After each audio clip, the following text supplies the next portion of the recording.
Hi, I'm Andrew, And I'm Sam. and we're Envy Board Gaming, and today we're taking a look at The Lost Ruins of Arnak. This is a 1 to 4 player game by Min and Elwin and published by CGE Games. Plays about 30 minutes per player, so let's take a look at how it's played, and then we'll come back and give you our final thoughts. Okay, so as you can see, I've already set up for Lost Ruins of Arnak. I'm going to do a brief overview just to explain how the game works.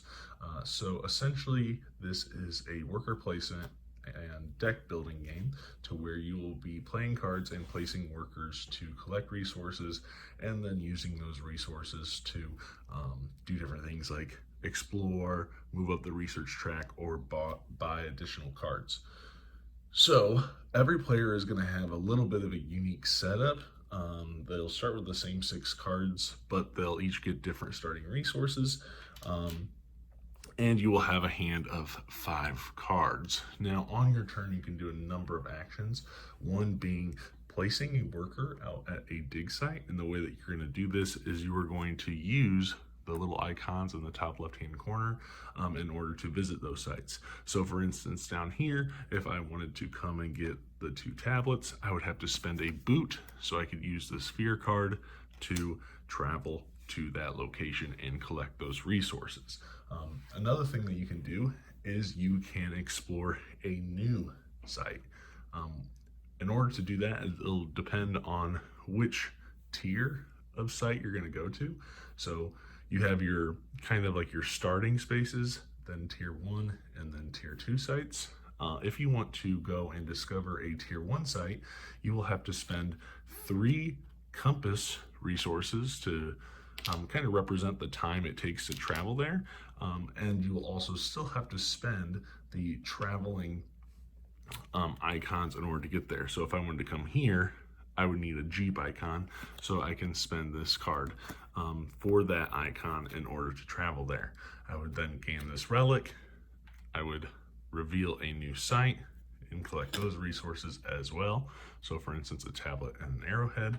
And then I would also reveal a guardian that would then come out. And I'll explain guardians a little bit later. So if you want to go to the second tier of sites, you would have to spend 6 compasses in order to travel there, since they are further away. And it's probably a little hard to see, but each of those sites have double the travel icon, so 2 jeeps or 2 boats. Another thing that you can do on your turn is overcome a guardian. So for example, this guardian requires 2 coins and a arrowhead in order to overcome him.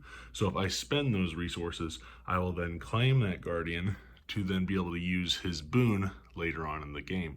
And in this instance, it is the Jeep icon, which will help me to travel to different sites later on. Each guardian at the end of the game is going to be worth 5 points. So those will be important at the end of the game.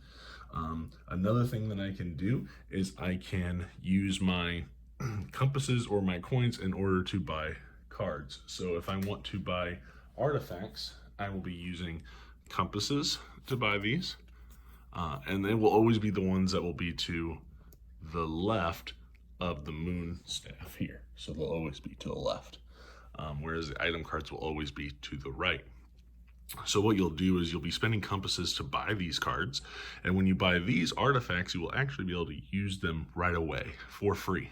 So for instance, if I buy this card here, instead of having to pay this tablet right here, the very first time I buy it, I get to do it for free. So I can relocate one of my workers to one of the beginning sites or a tier 1 site and activate it again. Well, you'll have to obviously move them, but you'll be able to activate that site, and also it's worth some victory points at the end of the game. And as you can see, also the artifacts all have planes in the top left-hand corner, which can be substituted for any other location. So they have like a hierarchy. So like planes can satisfy the need of a Jeep or a boat, and they can all satisfy the needs of a boot. Also, you can always spend 2 coins for an airplane. So you can buy artifacts with the compasses, or you can buy item cards with your coins. And these work a little bit differently because with these cards, you will not be able to instantly gain them as soon as you purchase a card. What you will do is these will actually go on the bottom of your deck. So after you purchase them, yes, they're going to be worth points at the end of the game, but you don't get to use them right away. So they will instantly go to the bottom of your deck to be drawn in a future turn. Another thing that you can do on your turn is to play a card from your hand. Now, these are all my starting cards, so as you can see, a lot of these cards have these little lightning bolts. Those are considered free actions. So if you ever see a lightning bolt on a card or on your player board, then those are free actions. They don't take up your turn. But however, if I were to have bought some item cards, I could use them as my action. So this one doesn't have a lightning bolt, so if I played this would be my action for the turn, and this one will let me draw 2 additional cards. Now when you're playing these cards, you can only either use them for the travel location or for the effect that they have, not both. So if I wanted to use this card to travel, I could spend this to travel with my worker, but then I wouldn't be able to gain the 2 cards. Or I can play this card in my play area, let me draw 2 cards, but then I miss out on being able to use it to travel to a location. So there's a little bit of give and take there with how you want to manage the cards that are in your hand. The other thing that you can do on your turn is research, which is going to focus primarily on this track. So as you're collecting these resources, you're going to be able to spend them to move up on this track. And it's pretty easy to see what the cost is, but the one thing that's going to be important is that you have 2 things here. So you have your journal and you have your magnifying glass. And when you're researching, you always have to make sure that your magnifying glass is equal to or further than where your journal's at. So the journal can never be above where the magnifying glass is. And as you are moving up this track, you'll be spending these resources, and depending on where you go, so at the beginning, I can go to either one of these 2 sites, and depending on where I go, it will determine my options for the next round. So if I were to move here by spending a gem, I then next time I want to research would have to go up here. I cannot go all the way over here because they're not connected. And as I'm moving up, I will gain resources depending on which item I have advanced on the research track. So if I move the magnifying glass up here, I will gain a coin. If I were to move the journal, I would actually gain an assistant, where then I would gain one of these top 3 assistants that are face up, and they would go into my player area. And as you can see, these are all free actions as well. So what I would do is I would just turn these and I would gain the resources. And then as you can see, it shows you what is on the back side of the assistant, because if I were to get this journal all the way up to here, I can then upgrade my assistant to the gold side. So those can be really great to have as well. And as you can see, depending on where you're at the end of the game, you will get victory points based on your position on the research track. Now you'll also see these little bonus tiles. As you're moving up these, you will gain these immediately as well. To be able to use, you could use them to trash cards, you can use them to draw cards, or upgrade some of your resources. So this is going to be kind of a race as you're going through. And ultimately, if you get all the way up to the top of it, you will be able to spend resources in order to buy these point tiles. And depending on which tier you want to purchase for points, you will have to spend additional resources for them. Now, one thing at the end of the round, after everybody has passed and taken their actions, essentially passing is the last thing that you'll be doing. After everybody's passed, you will end the round. And the way that that will work is that everybody will collect their workers back, and they will be able to draw back up. What they're going to do is take all the cards that they played, they'll shuffle them, put them on the bottom of their deck. So unlike other deck builders, you're not going to wait for your deck to run out to then reshuffle and create a new deck. Instead, what you're going to do is you're going to always shuffle all the cards that you played from that round and put them back at the bottom of your deck before moving on to the next round. Again, you'll collect your workers, and what will happen is you're going to exile the cards that are up here.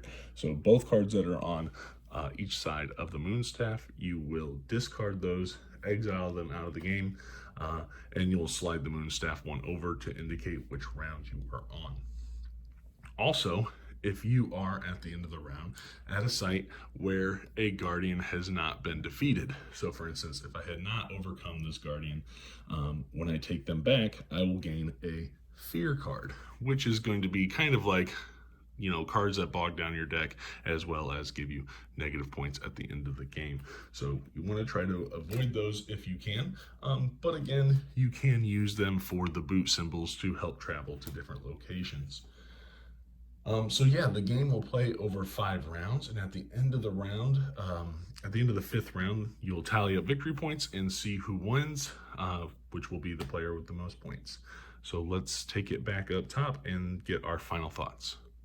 Okay, so that was Lost Ruins of Arnak. So let's just jump right in. Tell me what you like, what you didn't like. Well, I thought it was cool just being that it's an exploring game, an adventure type game, because those are typically like one of my favorites. I liked the research track. I thought that was really cool to be able to move up. Like, you feel like you're racing to get the treasure. I felt like, you know, I had to like be ahead of everybody. I got, you know, like, I feel like you get a good amount of points too from the research track.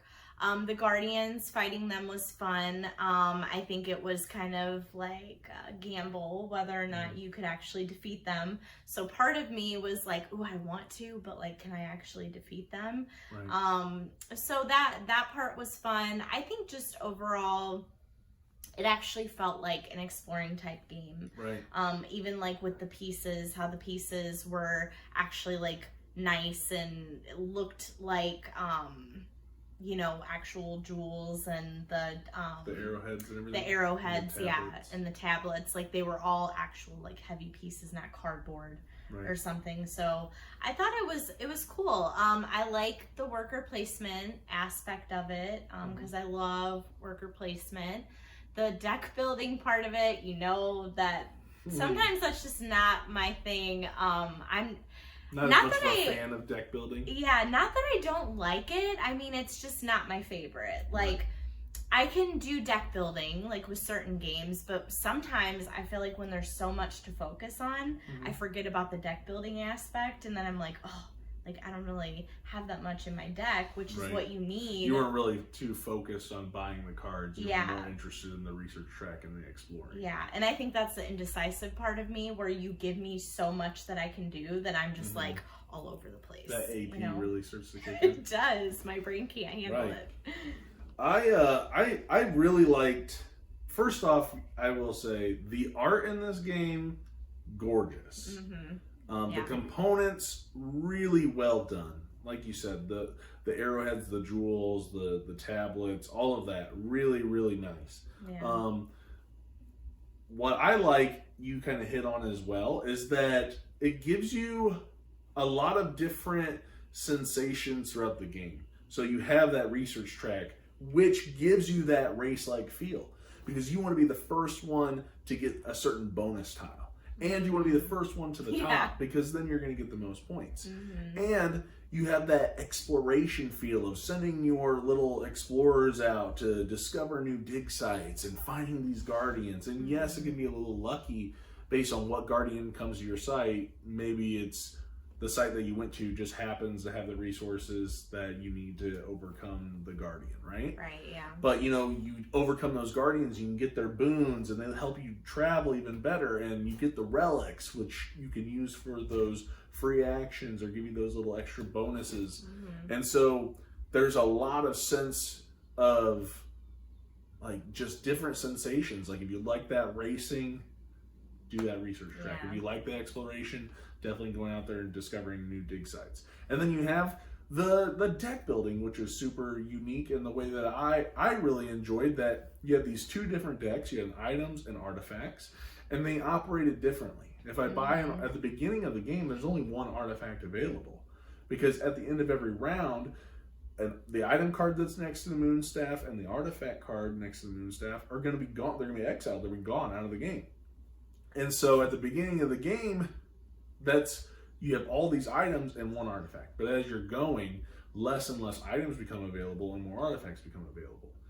And what's cool is if you buy the items, you know, you don't get to use them right away. They go on the bottom of your deck, which is different from other games that I've played. So like if I buy an item, it's going to go on the bottom of my deck, and most likely is going to be in my hand the next time I draw back up to cards. Yeah. Whereas if I buy an artifact, I get to play it right away for free, right? And then at the end of the round, all the cards I played, it's not like a regular deck builder or a normal deck builder I've played where you wait until your deck runs out and then you shuffle it all together and then create a new deck. No, this one at the end of the round, you shuffled the cards that you played and it goes on the bottom of your deck. And so that gives you a little bit of a twist, I think, on deck building, at least one that I haven't experienced. Maybe there's other games out there that I don't know about that do that. But that was something I found like a little refreshing on the deck building take. But if you like that whole, because I can see at the end of the game, people have a lot of coins and they're just buying up cards, using those coins to buy cards, to get points, you know, and that's, you know, a very valid way to earn points in the game. I think you have to do well on the research track in order to win. I just feel like that's been my experience. Typically, if you are the top of that research track, you're going to have the best chance of winning the game. Yeah, definitely. I did have a chance to play this solo. I know over the last, I think, month now, CGE has been releasing these chapters to a solo campaign that they came out with. So every week they came out with a new chapter. I'm trying to remember, it was like Dr. Cuddle or something like that. Dr. Cuddles. I think it was Kutil if I remember right. But so I played it the base solo, and I thought, this is okay. It could feel a little samey, you know. If I were to play it over and over, yes, I could increase the difficulty. I didn't show it in the overview, but the solo is pretty much, they get 6 workers, and then they have a stack of these tiles. And you flip them over, and depending on what's on the tile, that's the action they take. I feel like, you know, if you play it quite a few times, it's going to feel very samey if you're playing the base game. However, with the campaign, every single time I played it, it kind of makes the game completely different. Like one might really focus on that race of the research track. Another one completely changes this aspect. Another one adds this in. And they add these little missions that you have to complete in order to successfully beat that chapter. And then they have little achievements that give you little kind of rewards at the end of the game. I found that campaign is the best way I'd want to play solo. Because it drastically, to me, changes the game from one play to the next. I don't get that samey feel as when I was just playing the base game solo. So if you like to play solo games and you've been thinking about playing the solo campaign for this, I would highly recommend checking it out. It's very refreshing. I really got into the story where I just kept wanting to play more. Like, oh man, I want to play the next chapter. Oh man, I want to play the next chapter. It was really good, and every single time it was different. And so there's just, and I won't spoil it, but they just add some really cool things into it that made the game a lot more enjoyable solo. I think that would be fun. I mean, like, at least if you're playing it solo, obviously, like having different, every time you play it, it's different. Right. So that is cool. Right. And you say that this game gives you a feel for like Indiana Jones kind of thing. And I feel like that campaign is very much Indiana Jones, but they throw in all these because it's like a storyline kind of thing. Right. Yeah. So that is really cool, and it did give me that Indiana Jones-esque feel. Right. Like just based on just the exploring, like the just all the different things that you could do in the game. Right. It felt, and I mean, and then looking at the box, like the box looks like, right, it's just beautiful. It's like Indiana beautiful Jones. art. I mean, come on, look at that. That is nice. Like that looks like that could be like a young Indiana Jones. Right. It's just a really nice game. Yeah. So, what do you think on a scale of 1 to 10? Where do you rate this game? It's kind of difficult. Probably like a 7.5. 7.5. Yeah. Okay. For me, it's definitely an 8.5. which is pretty high for me. You know, I am always leery of giving super high scores to games because I feel like I can always improve. But 8.5, solid game. Really enjoy this. The one negative I'll put on the game, I don't think I've hit on, is that I like this game at 3 or 4 players or solo. I don't know what, I feel like at 2 players, not as many dig sites get discovered. And so it can kind of feel like you're really fighting over less options. Whereas, I mean, I guess that makes sense, but you don't get to see as much as that exploring part of the game in a 2-player game. So I like it at the higher play counts just because it's more likely that these dig sites are going to be discovered, and it'll be easier to discover them because you have so many other people that are going to be going out there and kind of opening up these new worker placement spots. So that's my only, like, I guess, not necessarily negative, but it's just a preference to play with more players. I think when we played with Nick and Vic at 4, I really enjoyed that at 4. It was more fun. Yeah. I thought for sure, because like you said, there's more dig sites. There's more. There's just more. Right. I mean, so I feel like the competition is a little bit. Yeah, there's more competition, obviously. Oh, is Vic gonna take that spot? She's gonna go there and fight the Guardian. Yeah. Because that's Vic. She lets you do all the work, and then she swoops in there. And she takes the Guardians. You gotta or look takes out the for her. Right. Like, she was taking out Guardians left and right. Right. I feel like that's typically, I have to watch her when we play games like this. So yeah, so 8.5 for me. So that's, anything else you want to add before we close it out? I don't think so. Okay. So that is the Lost Ruins of Arnak. Feel free to leave your comments. Let us know what you think about the game. Please give us a like, comment, subscribe, click that little bell icon so that every time we upload a video you get a notification. And we look forward to seeing you guys on the next one. Have a great day. Bye. Bye.